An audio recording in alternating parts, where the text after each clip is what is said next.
లోకేష్ కి no chance అంటున్న బాబు. చంద్రబాబు వయసు 7.5 అయితే మాత్రం ఆయన నవయువకుడు లాగానే ఉన్నారు. తనతో ఎవరు పరుగులు తీయలేరని కూడా చెబుతున్నారు.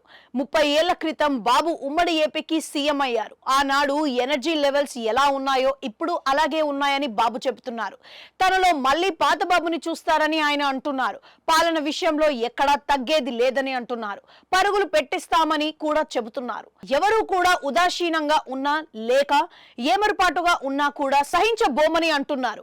బాబు తొలిసారి సీఎం అయినప్పుడు పాలనను ఒక లెవెల్లో పరుగులు తీయించారు. బాబే దానిని స్వయంగా చెప్పుకున్నాడు.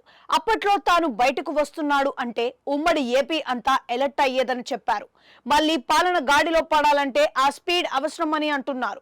కేవలం అధికారులనే కాదు, మంత్రులను పరుగులు పెట్టిస్తాను అని బాబు అంటున్నారు. ఈ సందర్భంగా ఆయన తన కుమారుడు మంత్రి లోకేష్ మీద సెటైర్లు వేశారు. నేను తొలిసారి సీఎం అయినప్పుడు నీవు కుర్రవాడివి, నీకు తెలియకపోవచ్చు అని అన్నారు.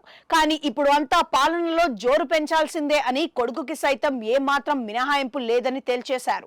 అంతేకాదు లోకేష్ ని ఇంకా నేర్చుకోవాలని చెప్పడం ద్వారా బాబు ఆయనను ఇప్పట్లో నో ఛాన్స్ అన్న సందేశాన్ని పంపించారు అని అంటున్నారు.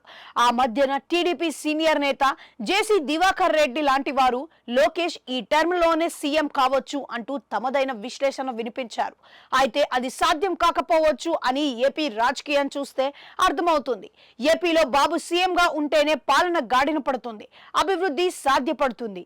ఏపీలో ఇప్పుడు సీఎం సీటు మళ్లీ కిరీటం బాబు లాంటి అనుభవం ఉన్నవారు అయితేనే ఈ పదవిలో నెట్టుకొని వస్తారని అంటున్నారు. అందువల్ల బాబు ఫుల్ టర్మ్ సీఎం గా కొనసాగాల్సిన అనివార్యత అయితే ఉంది. మరోవైపు చూస్తే లోకేష్ కి ఈ 5 ఏళ్ల బాబు పర్యవేక్షణలో ఆయన మార్గదర్శకత్వంలో ఒక రకమైన దిశానిర్దేశం ఉంటుందని అంటున్నారు. మొత్తం మీద బాబు అన్నీ తెలుసు అని అంటున్నారు. ఈ నేపథ్యంలో బాబుకు వారసులుగా ఎవరు ముందుకు ఇప్పట్లో రాలేరనే అంటున్నారు.